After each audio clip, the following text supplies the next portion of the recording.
Hello everyone, how are you all? I hope you're all fine. So, children, మనం previous క్లాస్లో future continuous tense గురించి discuss చేస్తూ ఉన్నాం, right? Future continuous tense. అసలు future continuous tense అంటే ఏంటి?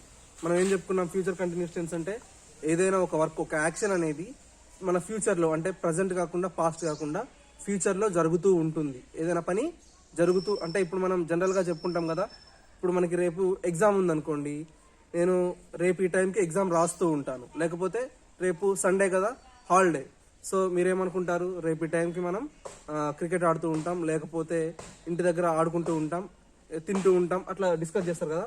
ఫ్యూచర్లో చేయబోయే పనులను చెప్పడానికి ఒక పని ఈ టైంకి జరుగుతూ ఉంటుందని చెప్పుకుంటాం కదా, అటువంటి సెంటెన్సెస్ని ఫ్యూచర్ కంటిన్యూస్ టెన్స్లో మనం రాస్తాం.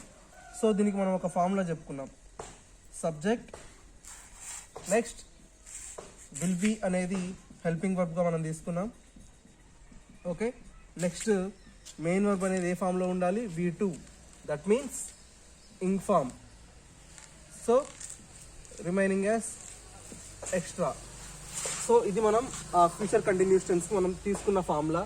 దీన్ని బేస్ చేసుకుని మనం నిన్న సెంటెన్సెస్ ఫామ్ చేసుకున్నాను, మీకు వర్క్ కూడా ఇచ్చాం. సో ఫస్ట్ సబ్జెక్ట్ రాయాలని, తర్వాత విల్ బి, ఈ మెయిన్ వర్బ్ అనేది ఇంగ్ ఫామ్లో ఉండాలని. సో మనం ఇక్కడ తీసుకున్న ఈ మెయిన్ వర్బ్ని, ఈ సబ్జెక్ట్ని బట్టి ఇక్కడ ఎక్స్ట్రా అనేది, అంటే మనం తీసుకునే టైం పీరియడ్ని బట్టి ఇక్కడ నెక్స్ట్ ఇయరా లేకపోతే by this time next year అనేది మనం నేర్చుకున్నాం. సో ఇన్ టుడేస్ క్లాస్ మనకి ఈ ఫ్యూచర్ కంటిన్యూస్ టెన్స్ అనే టాపిక్ కంప్లీట్ అయిపోయింది కాబట్టి ఈరోజు క్లాస్లో ఫ్యూచర్ పర్ఫెక్ట్ టెన్స్ గురించి డిస్కస్ చేద్దాం.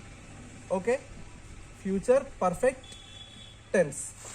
సో ఈ ఫ్యూచర్ పర్ఫెక్ట్ టెన్స్ మనం సెంటెన్సెస్ ఎలా ఫామ్ చేయాలి, ఈ సెంటెన్సెస్ని ఎక్కడ యూజ్ చేస్తాం అనేది will discuss in today's class. Okay, so okay, మన టాపిక్ ఏంటి?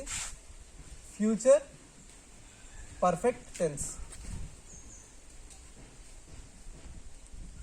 Future perfect tense. So this is our topic. అసలు ఫ్యూచర్ పర్ఫెక్ట్ టెన్స్ అంటే ఏంటి? ఫ్యూచర్ పర్ఫెక్ట్ టెన్స్ అంటే మెయిన్గా ఏదైనా ఒక పని ఫ్యూచర్లో ఈ టైంకి అయిపోయింది, లేకపోతే అయిపోయి ఉంటుంది అని చెప్పుకుంటాం కదా. ఇప్పుడు ఒక జనరల్ ఎగ్జాంపుల్ తీసుకుంటే, మీరు ఇప్పుడు టైం ఏమో 3 అవుతుంది. ఓకే, టైం ఈజ్ ఆఫ్టర్నూన్ 3 అవుతుంది. నెక్స్ట్ డే సండే కదా, సో మీరేం చేస్తారు? 3 కల్లా మనం రెడీగా ఉండి గేమ్స్కి వెళ్ళాలి అని అనుకుంటారు. సో ఒకవేళ లేకపోతే ఇప్పుడు లంచ్ టైం అవుతుంది అనుకోండి, లంచ్ చేస్తూ ఉంటారు మీరు ఇంటి దగ్గర. ఇప్పుడు స్కూల్లో మీరేమనుకుంటారు? ఒకవేళ ఇంటి దగ్గర ఉంటే ఈ పాటికి నేను ఆల్రెడీ తిని ఉండేవాడిని, లేకపోతే తిని ఉండేదాన్ని అని మీరు అనుకుంటూ ఉంటారు. సో అట్లాగే ఇక్కడ కూడా ఏంటంటే ఫ్యూచర్ పర్ఫెక్ట్ టెన్స్లో ఏదైనా ఒక వర్క్ ఫ్యూచర్లో ఈ టైంకి అయిపోతుంది, లేకపోతే అయిపోయి ఉంటుంది అని చెప్పుకోవడానికి మనం ఈ ఫ్యూచర్ పర్ఫెక్ట్ టెన్స్ని యూజ్ చేస్తాం. ఓకే, సో దీనికి మనకి ఉన్న ఫార్ములా ఏంటంటే, ఫస్ట్ ఫార్ములా రాసుకుందాం. Subject is first, next will have అనేది ఏంటి? Will have is helping verb. Okay, next main verb అనేది ఎలా ఉంటుందంటే last form of the verb, అంటే that means third form of the verb. అంటే మీకు తెలుసు కదా, పాస్ట్ పార్టిసిపుల్ అంటే అయిపోయిన past participle. So that means మీకు తెలుసు కదా, పాస్ట్ పార్టిసిపుల్ అంటే third form of the verb. ఇప్పుడు మనం ఎలా చెప్పుకుంటాం? గాన్, కేమ్, వెంట్, అట్లా చెప్పుకుంటాం కదా. So these are the third form of the verbs. కొన్ని ఎగ్జాంపుల్స్ ఇవి. సో ఇట్లా మీకు past form of the verb ఇలాగే ఉంటుంది. So next remaining as extra. So this is the formula for future perfect tense. So మనం ఇప్పుడు ఒక sentence form చేసుకుందామా దీన్ని బేస్ చేసుకొని? First we take subject as I. So మనం ఈ ఫార్ములాని బేస్ చేసుకొని ఇప్పుడు సెంటెన్సెస్ ఫామ్ చేసుకుంటున్నాం. ఫస్ట్ మనం సబ్జెక్ట్ అనేది I తీసుకున్నాం. So this is the subject. Next మనకేముంది? హెల్పింగ్ వర్బ్ అనేది విల్ హ్యావ్ అని ఉంది. I will have. Next main verb అనేది ఎలా ఉంది, past participle. That means third form of the verb. I will have. ఇప్పుడు మనం ఈ సెంటెన్స్ అనేది తెలుగులో అనుకుందాం. ఏం రాస్తాం, ఐ విల్ హ్యావ్ అంటే నేను రేపు ఈ టైం కల్లా నా హోంవర్క్ ఫినిష్ చేసుకునేవాడిని. Okay, that is the sentence. నేను రేపు ఈ టైం కల్లా నా హోంవర్క్ ఫినిష్ చేసుకునేవాడిని, లేకపోతే చేసుకొని ఉంటాను. I will have. ఫినిష్ చేసుకోవడం అనే ఎలా రాస్తాం, ఫినిష్. ఇక్కడ ఏముంది మనకి, మెయిన్ వర్బ్ ఏ ఫామ్ లో ఉంది, third form of the verb. That means V3. finished. I will have finished my homework. నేను నా హోంవర్క్ ఫినిష్ చేసుకునేవాడిని ఎప్పటికల్లా, రేపటికల్లా. So that means by this time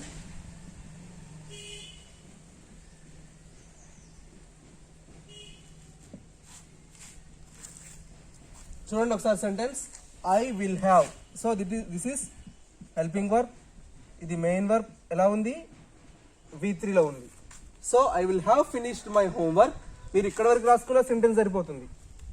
okay, I will have finished my homework, నేను నా homework complete చేసుకునేవాడిని అనేది ఇక్కడ వరకు మీనింగ్. సో మనం ఇది యాడ్ చేసుకోవడం వల్ల ఏమొస్తుందంటే, ఫినిష్ చేసుకునేవాడిని ఎప్పటికల్లా, రేపటికల్లా నా హోంవర్క్ ఫినిష్ చేసుకునేవాడిని అని మనకి దీంతో ఎగ్జాక్ట్ కంప్లీట్ మీనింగ్ వస్తుంది. కాబట్టి ఈ సెంటెన్స్ని కూడా రాసుకున్నాం. Okay, next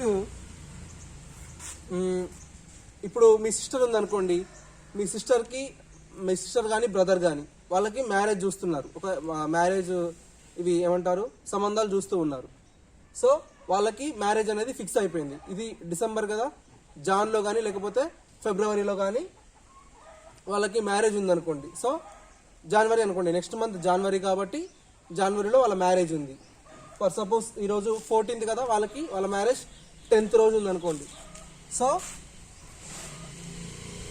she or he, ఒకవేళ అక్కడ ఉన్న మ్యారేజ్ మీ బ్రదర్ అవ్వచ్చు లేకపోతే సిస్టర్ అవ్వచ్చు. సిస్టర్ అయితేనేమో షీ అని రాస్తాం, బ్రదర్ అయిపోతేనేమో హీ అని రాస్తాం. So will have, he or she will have, she or he will have got married. పెళ్లి చేసుకోవడం అంటే ఏంటి, got married. He or she ఇవి రెండు సబ్జెక్ట్సే. కాకపోతే మీరు బ్రదర్ ఆర్ సిస్టర్ అనేది మీ ఇష్టం కాబట్టి ఇక్కడ సబ్జెక్ట్ ఇలా రాసాం. సో ఇక్కడ ఏంటిది హెల్పింగ్ వర్బ్, మ్యారీడ్ అనేది main verb. That means in V3 he will have got married by the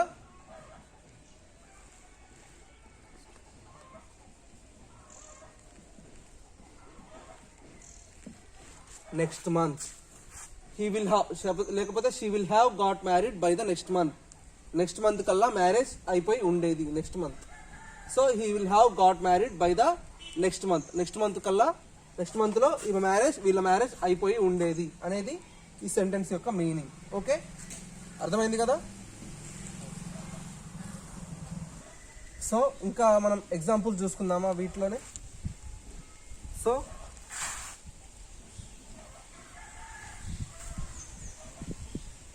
next example,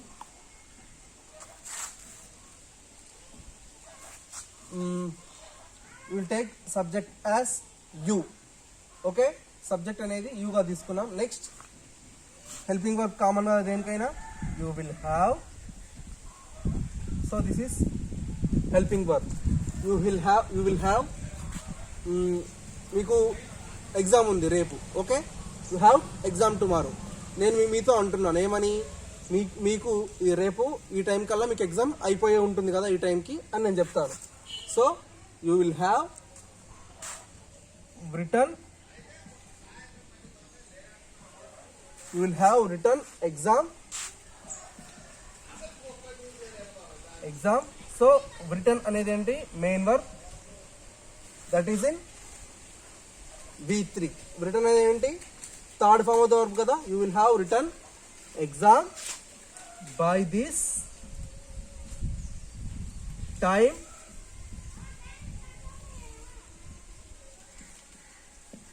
tomorrow. Okay, you will have written exam by this time tomorrow. నువ్వు రేపు ఈ time కల్లా exam రాసి ఉంటావు అని చెప్పడం ఈ సెంటెన్స్ మీనింగ్. ఏం లేదు, మీరు పెద్ద కన్ఫ్యూజ్ అవ్వాల్సిన అవసరం ఏం లేదు. ఇక్కడ సబ్జెక్ట్ అనేది అన్నిటికీ కామన్గా వస్తుంది. విల్ హ్యావ్ అనే హెల్పింగ్ వర్బ్ ఒకటి యాడ్ చేసుకొని ఇక్కడ మనకి మెయిన్ వర్బ్ ఉంది కదా, మెయిన్ వర్బ్ని మనం ఎలా రాయాలి, థర్డ్ ఫామ్ ఆఫ్ ద వర్బ్లో రాయాలి. సో ఇక్కడ మీరు తీసుకునే వర్క్ని బట్టి బై దిస్ టైం టుమారోనా లేకపోతే by next month by next year అనేది ఇక్కడ ఉంటుంది. సో ఇక్కడ మనం ఇంకో ఎగ్జాంపుల్ చూద్దామా. ఓకే, మనం సబ్జెక్ట్ ఏం తీసుకుందాం,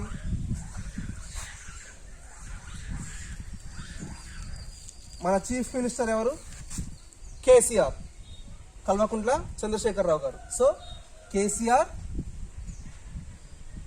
లేకపోతే ఫస్ట్ మనకి అతను చీఫ్ మినిస్టర్ కాబట్టి we should write sir KCR. Okay, sir KCR will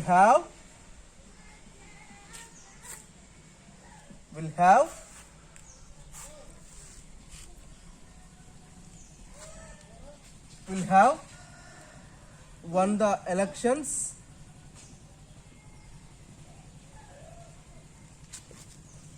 మనకి నెక్స్ట్ సమ్మర్లో ఎలక్షన్స్ ఉన్నాయనుకోండి కదా, లేకపోతే నెక్స్ట్ సమ్మర్లో కానీ లేకపోతే ఆగస్టులో కానివ్వండి, ఎప్పుడైనా ఎలక్షన్స్ ఉన్నాయి మనకి. ఓకే, ఇప్పుడు మనకి sir KCR will have one the elections by the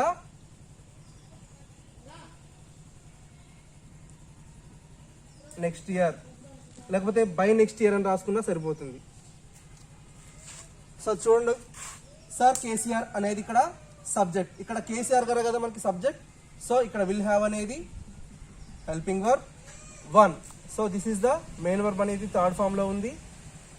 one the elections by next year, ఒకవేళ నెక్స్ట్ ఇయర్ ఎలక్షన్స్ ఉంటే కేసీఆర్ గారు ఈ పాటికే గెలుచుండేవారు అని చెప్పడం ఈ సెంటెన్స్ యొక్క మీనింగ్. అర్థమైంది కదా. ఇక్కడ మనం సబ్జెక్ట్ బదులు హీ షీ ఇట్ రాయకుండా ఏదో కేసీఆర్ అని రాసామేంటి అనేది మీరు అనుకోవచ్చు. ఇక్కడ మీరు నేమ్స్ కూడా రాయొచ్చు, ఎందుకంటే ఇక్కడ సబ్జెక్ట్ అనేది కేసీఆర్ కాబట్టి మనం కేసీఆర్ అని రాసుకున్నాం. ఒకవేళ మీరు అనుకోండి, లేకపోతే మీరు ఒకవేళ సీఎంగా పోటీ చేస్తుంటే మీ పేరు రాసుకోవచ్చు. అట్లా మనం ఈ సెంటెన్స్ని ఫామ్ చేసుకున్నాం. సో ఈ సెంటెన్సెస్ అన్నీ ఏంటి అంటే ఫ్యూచర్లో ఒక పని ఈ పాటికే జరిగి ఉంటుంది, లేకపోతే జరిగింది అని చెప్పుకోవడానికి మనం ఈ ఫ్యూచర్ పర్ఫెక్ట్ టెన్స్ని యూజ్ చేస్తాం. సో మీరేం చేస్తారు, మీ ఓన్గా మీరు కొన్ని ఇవి సబ్జెక్ట్స్ ఇంకా మెయిన్ వర్బ్స్ మీరు రాసుకొని కొన్ని సెంటెన్సెస్ క్రియేట్ చేయండి. మీకు ఇచ్చే వర్క్ ఏంటంటే డైలీ ఒక 5 సెంటెన్సెస్ మీ ఓన్గా మనం రాసుకున్న ఫార్ములాని బేస్ చేసుకొని ఒక 5 సెంటెన్సెస్ క్రియేట్ చేయండి. So that is your work for today's class. Will meet in the next class. మనకి ఈ రోజుతో ఈ ఫ్యూచర్ పర్ఫెక్ట్ టెన్స్ అనే టాపిక్ కూడా కంప్లీట్ అయిపోయింది. Will discuss the next topic in the next class. Okay, bye.